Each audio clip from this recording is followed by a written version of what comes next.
إن الحمد لله نحمده ونستعينه ونستغفره ونعوذ بالله من شرور أنفسنا ومن سيئات أعمالنا من يهده الله فلا مضل له ومن يضلل فلا هادي له أشهد أن لا إله إلا الله وحده لا شريك له وأشهد أن محمدا عبده ورسوله صلوات الله وسلامه عليه ثم أما بعد الحمد لله على نعمة الإسلام والسنة. All praise and thanks belong to Allah for guiding us to Islam and for guiding us to the Sunnah. This is a ni'mah that is tremendous indeed, undoubtedly, bila shak wa bila raib. We continue going over some important matters in light of the book and the Sunnah. In this class, primarily is a sisters class, but this is not to say that brothers also cannot benefit from it. Because bila shak wa bila raib, the things that we're going over here, then this is incumbent that everyone knows them. Now, it is incumbent that everyone knows them and they are firmly grounded in them so that we may benefit. But in particular, the address here and the focus and target group here are the sisters, because their importance is of extreme importance when it comes to rectifying a society. And this is because any society could be measured as regards to its health or lack thereof by looking at its smallest unit and the health of that smallest unit. And the smallest units within any given society, then bila shak wa bila raib, that is the family. That is the family. And if the family is strong, then this is an indication that the society is strong. And if the family is weak, then this shows the weakness of the society. And when it comes to the rectification of the family, then undoubtedly the sisters, they play a very key, vital, and important role. It can arguably be said that they play the most important role as relates to it, because they are the teachers of the children and they are the educators of the next generation. Ala kulli hal, it is incumbent that every Muslim, rather every human being, and we say every human being because Islam is a deen, is a way of life for all humanity, for all human beings, from the men and from the jinn. Islam is for them. Now, it is not for one group to the exclusion of another group, but rather it's for all of mankind. And it is incumbent and it is important that as we are rearing our children, that we interact with them and we have different ways of educating them.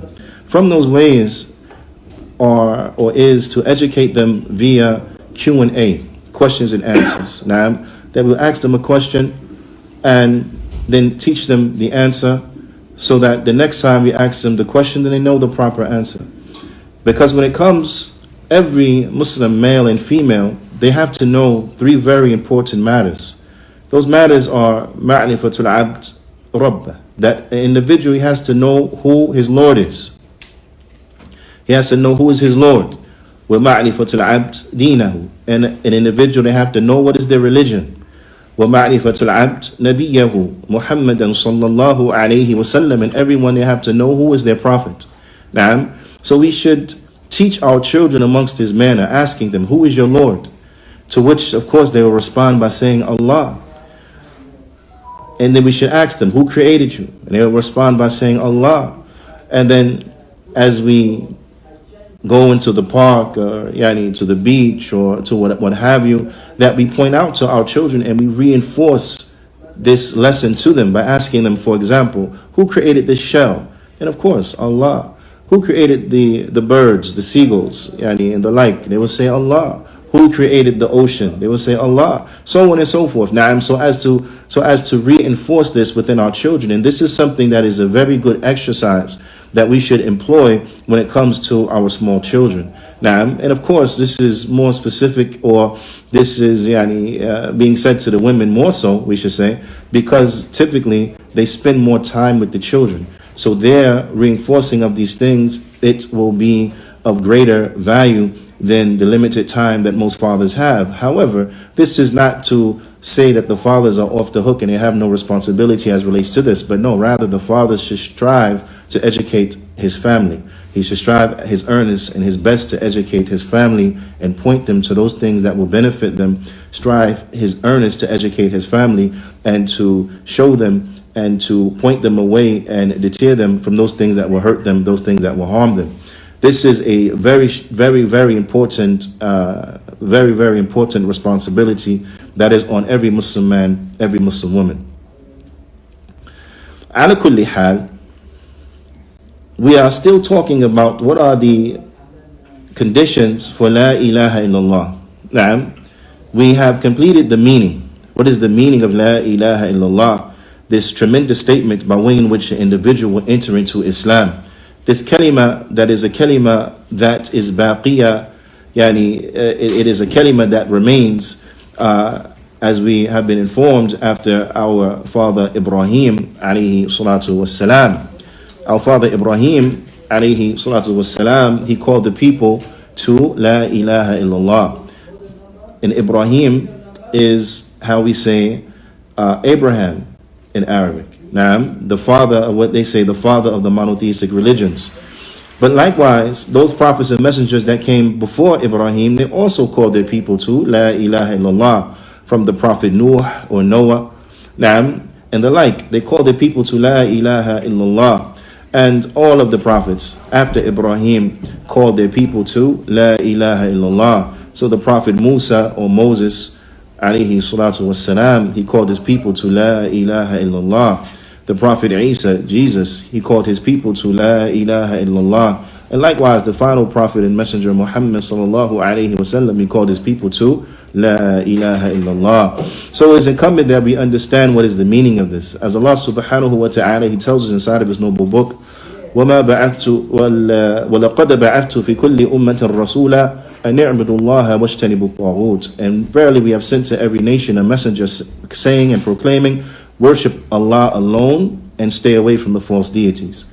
Worship Allah alone and stay away from the false deities. And this is the call of every prophet and every messenger. All of the prophets and the messengers of Bani Israel, the children of Israel, all of the prophets and the messengers that have ever been sent to the earth, they have called their people to worship Allah and Allah alone, to worship the Creator and not to worship the creation, because the only one who deserves to be worshipped is the Creator.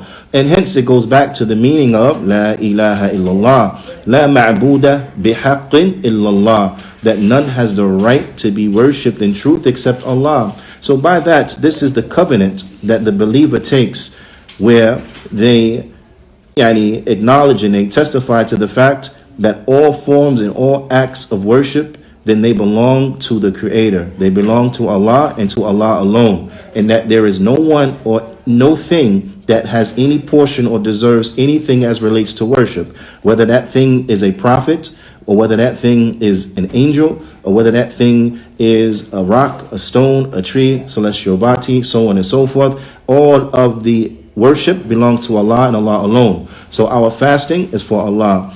Our prayer is for Allah. Our sacrifice is for Allah. Everything we do is for Allah and for Allah subhanahu wa ta'ala alone. Now, this is key. This is key. Because as the ulama, they mention that La ilaha illallah is miftahul jannah. That La ilaha illallah, then this is the key to Jannah. Now, this is the key to heaven. If we want to go to heaven, then we have to testify and bear witness to the fact of La ilaha illallah, because this is the very purpose that we have been put here on this planet. Now, we've been put here on this planet, and the reason for our creation, the reason for our existence is so that we establish the worship to Allah and Allah alone, that we establish true monotheism to the Creator of the heavens and the earth and all that exists inside of the universe. Allah subhanahu wa ta'ala, He tells us in His noble book, وَمَا خَلَقْتُ الْجِنَّ وَالْإِنسَ إِلَّا لِيَعْبُدُونَ. And I did not create the jinn nor the mankind except for them to worship me.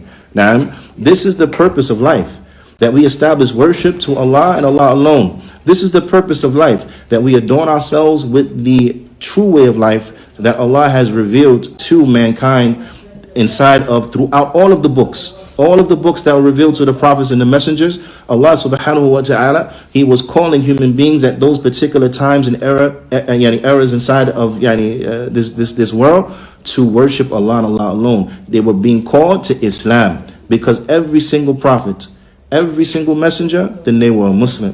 They were a Muslim, and their religion was Islam. Their way of life was Islam. Because Islam, it means that we submit ourselves to the will of Allah, that we submit ourselves to the will of the Creator. We submit ourselves to the Creator by way of Tawheed, by way of true monotheism, and we worship Him alone. That we submit ourselves to the Creator and we are compliant in obeying Him, that we obey His commands and we follow out His commands and we stay away from the prohibitions. We, as Muslims, we free ourselves from polytheism and from the polytheists, all forms and all types and all shapes of polytheism. We free ourselves from it. This is what it means to be a Muslim. And every single prophet and messenger, you find this was their way, is that they called their people to worship the Creator alone. And they warned their people from the worship of idols. They warned their people from the worship of false deities, so on and so forth. And because the religion, or the deen, way of life, we should say, of Islam is complete, then we have guidance for every single thing inside of the deen of al-Islam. So from how we live our lives on a day-to-day manner, from how the world is run and so on and so forth, we have guidance as relates to it. We have guidance as relates to it. And we implement these things and we do these things because ultimately we want to go to heaven. Ultimately, we want that when we meet our Creator, that when we meet our Lord on the Day of Judgment, that He is pleased with us, that we meet Him while being from the people of true monotheism. We meet Him by being of the people who followed His prophets and messengers, that we meet Him by being those who have adorned themselves with the true way of life and the true religion, and that is al-Islam. Ala kulli hal, back to the point. La ilaha illallah is the miftah, is the key for the Jannah. But every miftah, it has asnan. Every key, it has teeth. Those ridges that are on the key, these are the teeth. And if we were to shave down one of the ridges, then we will find that the key will not operate. It won't work. If we were to shave down two, we find it won't work. The key only works when you have all of the ridges, all of the grooves, all of the teeth, then the key will work. So when it comes to La ilaha illallah, we have to know first and foremost what is the meaning. We have to know what are the arkan, what are the pillars of La ilaha illallah. And we went over what are the pillars of La ilaha illallah, because the pillars of La ilaha illallah, then they are two. There are two. Who remembers which one they are? Affirmation and negation. Affirmation and negation. Ahsant. Affirmation and negation. That we affirm all worship to Allah and Allah alone, and we negate worship from everything that is not Allah. So anything other than Allah, then we negate. There's no worship for it. So would it be truthful to say that as Muslims, it is completely prohibited to worship Muhammad? That's true? Of course. Muhammad sallallahu alaihi wasallam, he doesn't deserve anything from worship. Okay, is it true to say as Muslims we do not worship Jibreel, the angel Gabriel? Is that true? Yes, we do not worship Gabriel. Why? Because as mighty as he is not worthy of worship.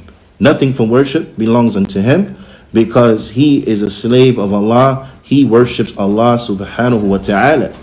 So these things are important. And when it comes to other than Allah, from those things that are worshipped, then we understand, as comes inside the kalima of La ilaha illallah, that their worship is done so in falsehood. We negate this. It is not correct. It is not proper. And the dalil, ذَلِكَ بِأَنَّ اللَّهَ هُوَ الْحَقِّ وَأَنَّ مَا يَدْعُونَ مِن دُونِهِ الْبَاطِلِ. And that is because Allah, He is the truth. And verily that which is called upon other than Him, then is done so in falsehood. So those things that are called upon other than Allah, then is done in falsehood.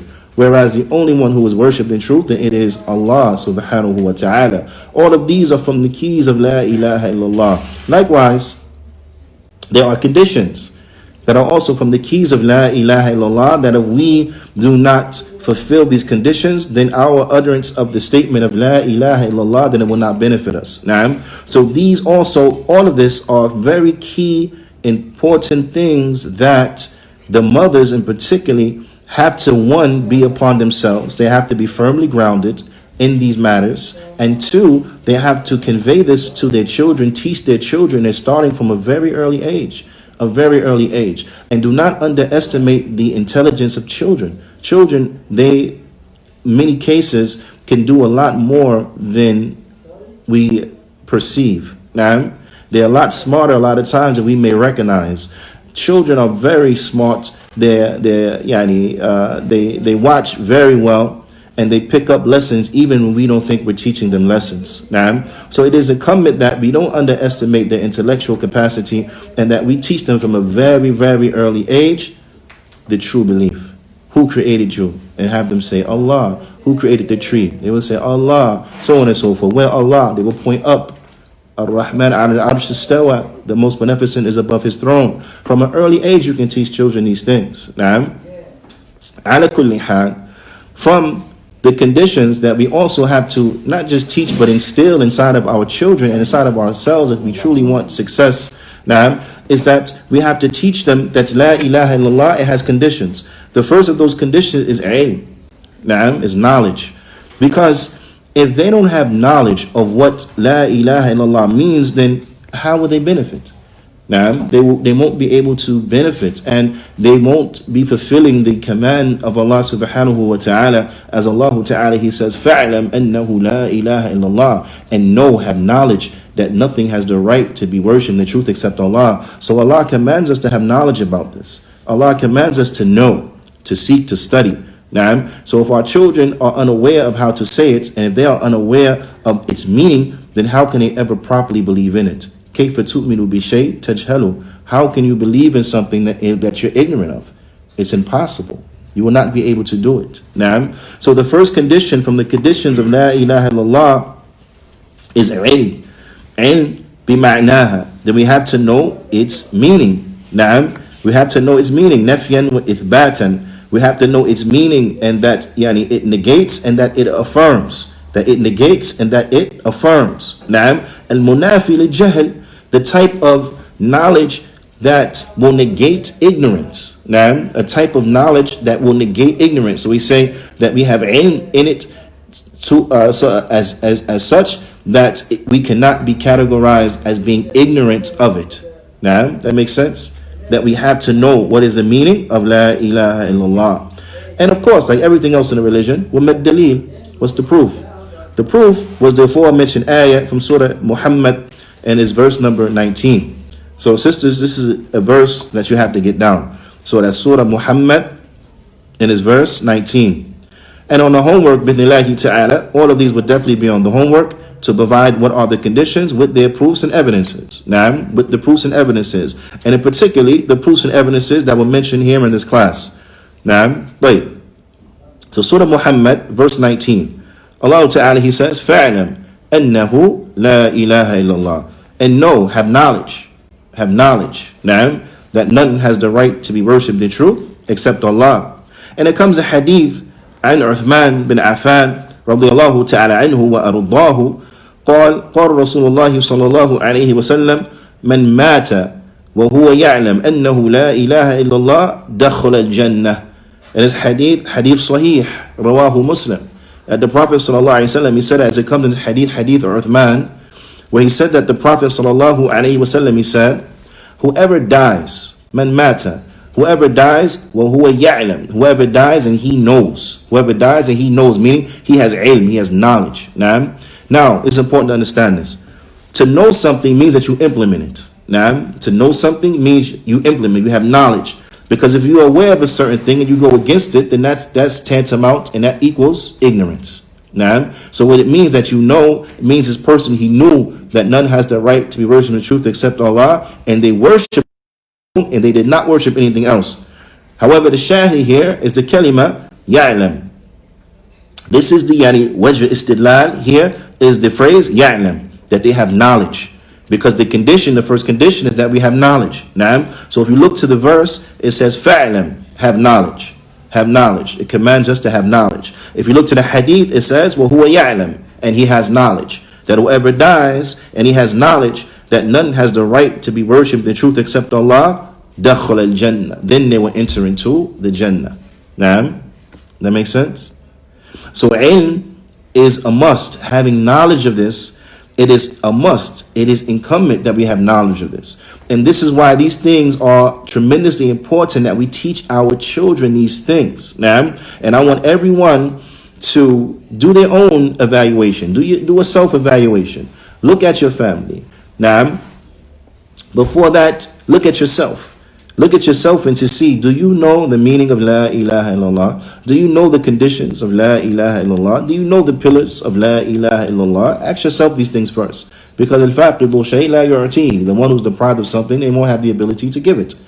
Now, I stress this, of course, with the sisters as well, because, or with the sisters, Juyaanee, we should say, because there are many things that we often rush to teach young children that are beneficial to them, no doubt, but whose benefit is temporary, meaning it's only that which will benefit them here in this life overall, and those things that will truly benefit them in this life and in the next, sometimes we are neglectful of them. So when it comes to teaching the children A, B, C, 1, 2, 3, we make sure they learn this. Make sure they learn this early.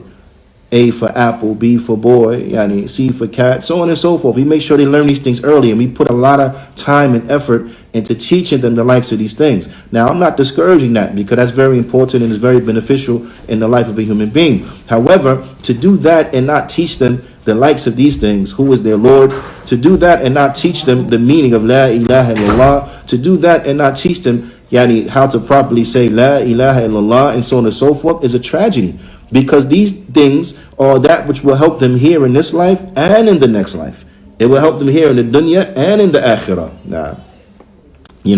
So it is important that we continue and we strive to teach our children these very important lessons, and that we make sure that they can say properly La ilaha illallah. We make sure that they know its meaning and they understand what it points to and they understand its conditions, so on and so forth. But we can't do that if we don't get it ourselves. And this is, Juyaanee, hence from the reason why these things are being spoken about first and foremost as relates to these classes. Because yes, they are sister classes, because we want our sisters to benefit. But we want our sisters to benefit in such a way that it's almost like teacher training, so that they could therefore become better teachers to their children, better teachers to their nieces and nephews, better teachers to their sisters, and so on and so forth. This is of tremendous importance.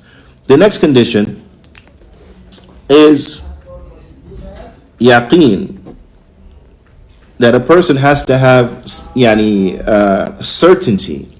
Al-yaqeen al-munafi al-shak. They have to have certainty and they can't doubt it. Because if a person were to doubt La ilaha illallah, they were to doubt what is the meaning, if they were mutaraddid, they were apprehensive.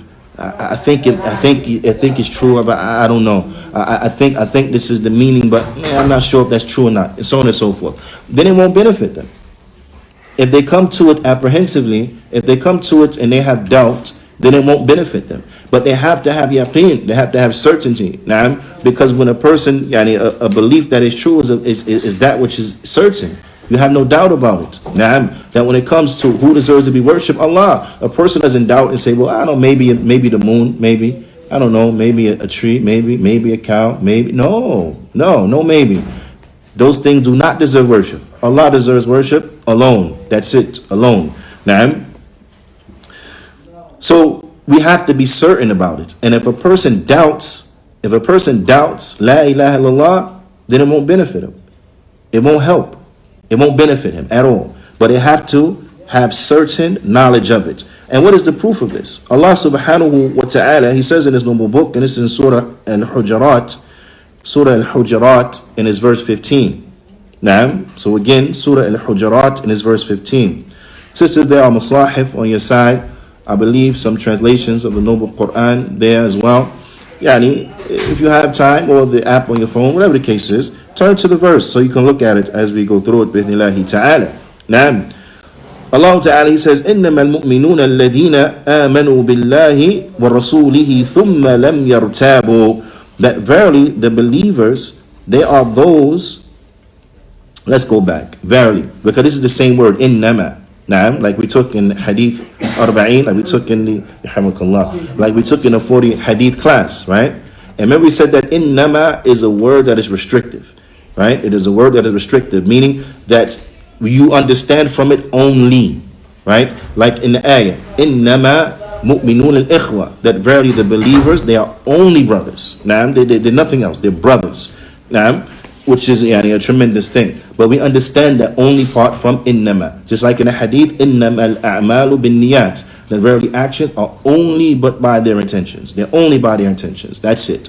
Now, whether they're correct or they're not correct, and so on and so forth, then that is only and solely looking at their intention as relates to that portion or that condition for the acceptance of deeds. Now, and that every action has an intention, everyone will be rewarded based upon what they intended. Now, so we find the same word coming here again. Innamal mu'minuna, that verily the believers are who? They are the only ones who are believers, the only ones who are believers. So when you say the only ones, then it means these are the only ones who are believers, and those who are not adorned with the following characteristic, then that means what? They're not believers. That makes sense? That means they're not believers.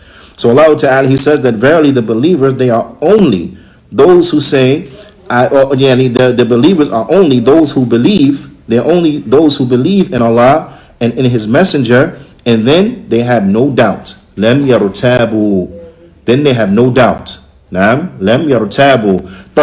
So the part and the point of evidence here in this ayah is what statement?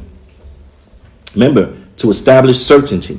So what phrase in the verse identifies that certainty must be established? Who knows? لا يعني في آخر ثم لم نعم ثم لم يرتابوا, and then they have no doubt. If they have no doubt, what does that mean? Because they are certain. Now, having no doubt is because they're certain. So Allah Ta'ala said that verily the believers are only those who believe in Allah and His Messenger, and then they have no doubt. They have no doubt because they are certain. So we understand the opposite. They have no doubt because they're certain. Now, so that's the point of reference. So a person was to say, to bring you the ayah, and they say, okay, this ayah here, how is this a proof that leads to certainty? At least they have certain, or how's the proof to point out certainty? It points out certainty because they have no doubt. And the opposite is certainty, that they're certain about it. Now, and this is of tremendous importance.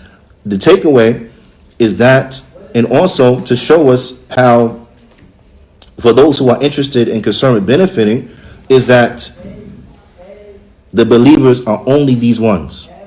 Now, and if they don't fulfill this condition, they're not believers. Persons he doubts it. Is there heaven? Is there really a hell? I don't know. He doubts. He doesn't know. He's not a believer. Because when you believe in something, you believe in it, right? You know it's correct.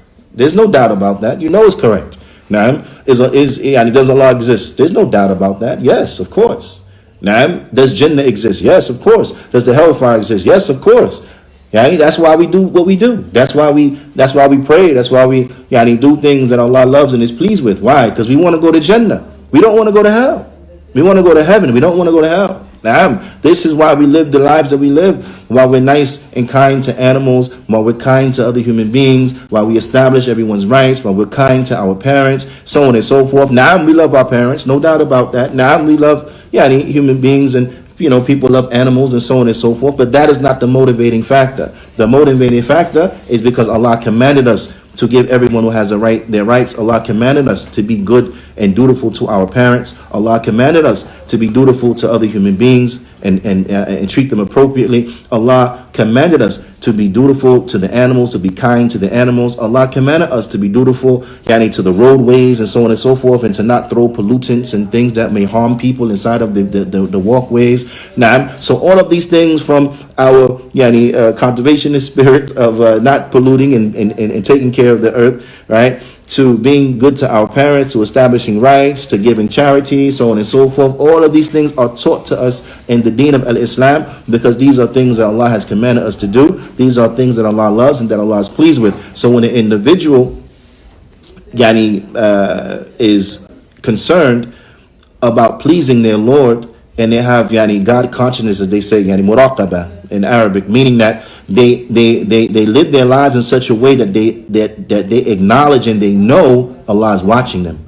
Now, they live their lives in such a way that they know that the Creator is watching them. And this is a very important thing that we have to teach our children, so that they know Allah is watching you. Allah knows what you're thinking. Allah knows what the games you may be trying to play or the things you want to hide. Allah hears you. Allah sees you, so on and so forth. Because that, by way in which if a person understands that reality, then that by way of which they'll be able to govern their actions, so that they would, they're not going to say this thing. Even though they may want to say it, they're going to withhold from saying this bad word, because they know Allah is not pleased with this type of foul speech and foul language. They may want to act out or do certain things, but they know we're not going to do that, because Allah is not pleased that you would act in such a bad manner, that you would steal or you would lie, you would cheat, so on and so forth. Allah is not pleased with these things. Now, so therefore, they're not going to do them. And the motivation that they do it is not because they're scared of Abby. It's not because they're scared of the father. It's not because, oh, Baba come home, he's going to get you. Now, before they're scared of their father, they're scared of Allah. Before they're scared of their father, they're scared of Allah. I don't want Allah to be angry with me. I don't want to meet Allah and then I go to hell. I want Allah to be pleased with me. So when you find that we teach our children this true faith, now, then the fruits of it will first be, the enjoyment of it will be reaped by the parents, because they will have good children, dutiful children, children that don't lie to them, children that don't try to swindle them, children that are not disobedient to them, children that are not undutiful to them. Now, so they're going to be the first ones to benefit. Now, and then all of the society, because they're going to take that outside the homes. So they're not going to infringe upon the rights of the neighbors. They're not going to infringe upon the property of the neighbors. They're not going to speak bad to the neighbors. Now, it will translate into a very good, outstanding, wholesome human being, a good member of society, always trying to bring good to the people and trying to push away from them harm. Now, this type of things, they don't come out of nowhere. Individuals have to be taught the likes of how to excel and to carry these things out in light of the book and the sunnah. Now, these are not things that a person would just figure out on their own, so on and so forth. No, not in its totality. But in order to an individual to being pointed to the best way of life that they can possibly live, to live their best life, is that they have to do it in light of the book and in the sunnah. And where that starts, or where it should start, is inside the home. That's where it should start. Those who want guidance, Allah will guide them. Now, those who want guidance, Allah will guide them. Allah has promised He will guide them. So there are individuals who their parents didn't teach them. They grow up the wrong way, and Allah guides them, and then they become Muslim and they see what is true because they wanted the truth. They were searching for it. Now, however, this should not be the route that we want to subject our children to. This is not the route that we want to subject our children to. No, figure it out when you get older. Right? And the reason why is obvious. We don't do that when it comes to the things of the dunya. Do we? No, we don't tell our children, oh, you figure it out later. I'm not going to teach you how to, hygiene. You figure it out. When you get older and you start not smelling right and your teeth fall out because they're rotten, then I think you'll figure it out. Maybe you should brush your teeth and you should wash and bathe. We don't do that. But we teach them from when they're little. Wash your face, brush your teeth, take a shower. You know what? You take a bath, got to take a bath. We teach them when they're little. Put on lotion, oil your skin, comb your hair. We teach them from when they're little about these things. We don't leave them just to figure it out. So we are concerned about these things from hygiene, which is also from Islam. That's from the deen. Now, that's from the deen. This is more so to the brothers now. To the brothers, yes, it's from the deen. Now, a proof of this, right, is that Jibreel, alayhi salatu wasalam, when he came to the Prophet sallallahu alaihi wasallam and he asked questions, he came and his throat was exceedingly white, hair exceedingly black, meaning that what? He was clean. He came with beautiful looking clothes. He came in the most finest way, and so on and so forth. And at the end of the hadith, the Prophet sallallahu alaihi wasallam, he said he came to teach you your religion. So the manner in which he came is very important. So as Muslims, we have to be concerned with hygiene. The Prophet ﷺ, he said that if he thought it would be, a hardship on his ummah, on his nation, he would make them brush their teeth, right, for every salah, for every wudu, and make them brush their teeth. You see? So this shows us that what? That being clean is from the deen. Naam, tahara, usul iman. Naam, cleanliness is a great portion of faith. So I'm saying to say is that for the brothers in particular, from the way and manner that we treat our women good, is that we stay looking sharp. We stay with our hair combed, with our beards combed. You moisturize your skin, you moisturize your hair, you put on oils, and so on and so forth. The Prophet ﷺ, his wife said that when he came home, the first thing he would do was to brush his teeth. When he woke up, the first thing he would be to do was to brush his teeth. Why? Because you don't want to engage with your significant other and your breath is not right. So it is important that that men also, that we take, just like we want the women to get nice and dress nice for us and and that type of stuff, our wives and that, then as men we got to do that too. We have to look good for our women. So that means you got to do some push-ups, sit-ups, whatever the case is. Stay in shape. Stay in shape and look good for your wife. Smell good for your wife. Don't let her catch you when you're not smelling well. Don't let her catch you when your breath is not right. Carry your siwak, brush your teeth, because the brushing of your teeth, it's pleasing to Allah, and it freshens your breath. These are all beautiful good things that we are encouraged to do in the deen of Islam. Ala kulli hal. All of these things are of tremendous importance. But what is another proof and evidence that? What's another proof and evidence that we have to have certainty? There comes a hadith, Rawahu Muslim, and it's from the hadith of Abi Hurairah, radiyallahu ta'ala anhu, that the Prophet ﷺ, he told to him, من لقيت من وراء هذا الحائط يشهد أن لا إله إلا الله يشهد أن لا إله إلا الله مستيقنا بها قلبه فبشره بالجنة. The Prophet ﷺ, he said, and I'm just going to give you the translation. I want you to tell me what is the point of evidence, which shows that having certainty is from the conditions of La ilaha illallah. The Prophet ﷺ, he said, whoever you meet from behind this wall and they testify, because the Prophet ﷺ and Abu Hurairah here in his hadith, they were in like a garden or some place where it had walls around it, right? So the Prophet ﷺ, he told him, whoever you meet outside this place, outside these walls, and they testify that none has the right to be worshipped in truth except Allah, that nothing has the right to be worshipped in truth except Allah, and their heart is certain, then give them glad tidings of Jannah. Give them glad tidings that they're going to go to heaven. So now what's the point of reference, what's the point of evidence here in this hadith? Is which part? Who knows? What is the point of evidence here in this hadith? Which shows us that we have to have certainty as relates to La ilaha illallah.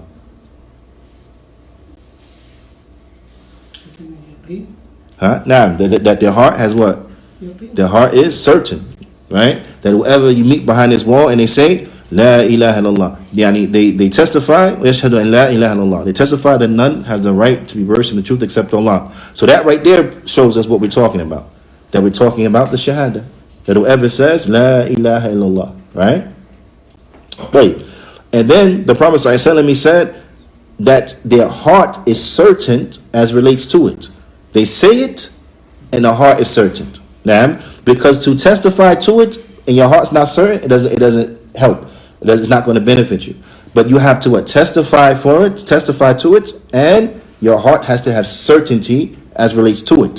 So if this was established, you brought both of these things together in an individual, that they testified that none has the right to be worshipped in the truth except Allah, and then they were certain about it, their heart was certain about it, then give them glad tidings. So that's how a person, they would be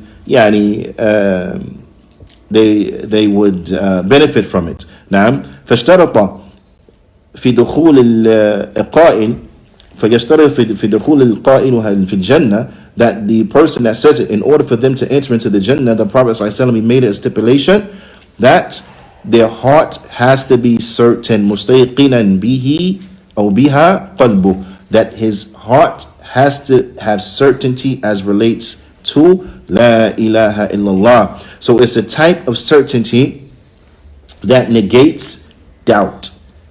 So there's certain to a type of certainty that negates doubt.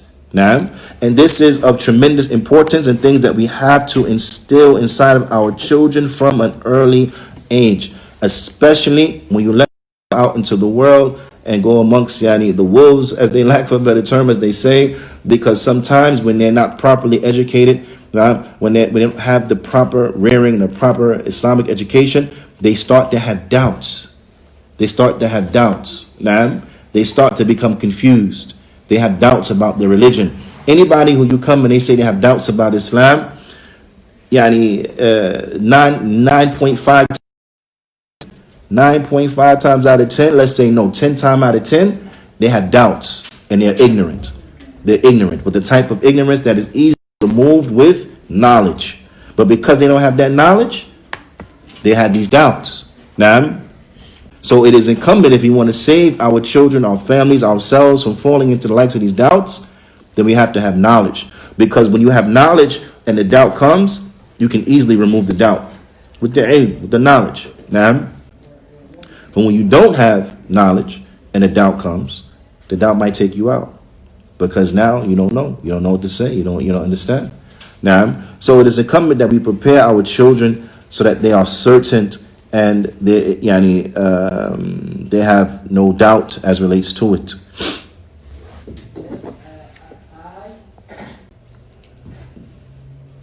Now, inshallah ta'ala, the next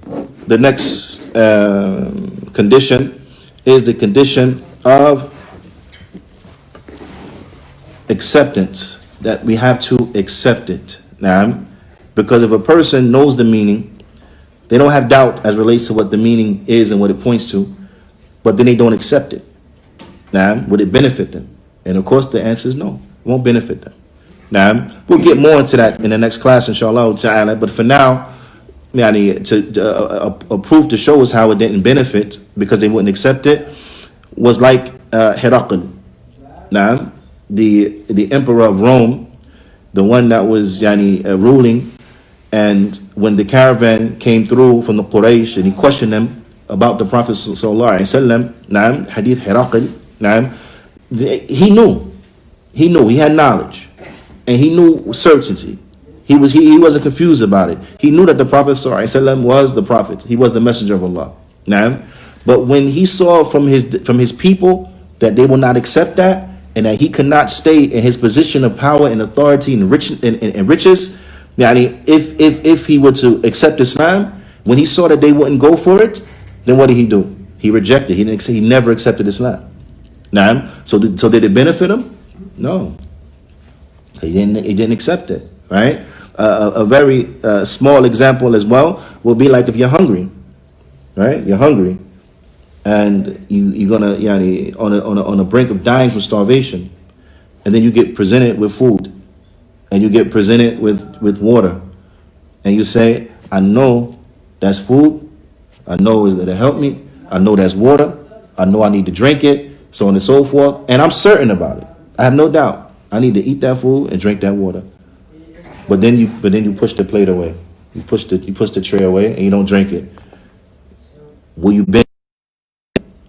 No. Not unless you accept it.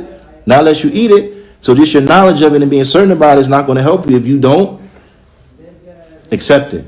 And this is how you see that all of these are key components and teeth on this key. That if one is not there, it's not going to benefit. If you don't accept it, you won't benefit. If you don't have knowledge about it, you won't benefit because you can't accept or have certainty in that which you don't know about. If you doubt it, you won't benefit. So if you have knowledge and you accepted it, but you doubt it, you won't benefit. If you have knowledge and you're certain, but you don't accept it, you won't benefit. To the end of it. So we need them all. And this is why it's so important for us to know. And it's so important for us to teach and to continuously go over and to make sure our children are well versed as relates to them. So for this week, we have taken the first condition, we have taken an ayah as a proof and a hadith as a proof. We have taken the second condition. Likewise, we have an ayah as a proof, Surah Al-Hujurat, verse 15, and we have taken a hadith as a proof. And this will be on the homework.